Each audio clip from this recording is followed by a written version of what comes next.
Chapter 51, on being a sourpuss. I do not normally use recent translations of the Bible, which are often paraphrases rather than translations, but once in a while I find a fresh insight in one of them. An example of this is Moffat's rendering of Psalm 73, 21 through 22. When my heart was sour, when I felt sore, I was a dull, stupid creature, no better than a brute before thee. What Asaph tells us in the psalm is that when he was in distress because of what was happening, he almost slipped from God's way. He nearly lost his footing. Asaph was so overwhelmed with his grief and unhappiness that his heart, mind, and being became sour.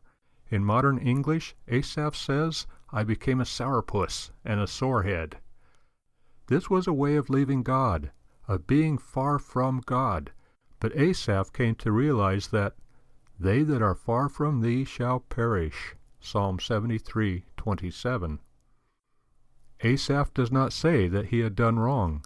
Instead, he tells us that his sourness or bitterness came from seeing the wrongs done by others, to him and to many other people, as well as to the Lord. All this embittered him until he came to realize that his sourness had not changed the ungodly. It had instead changed him and harmed his relationship to the Lord.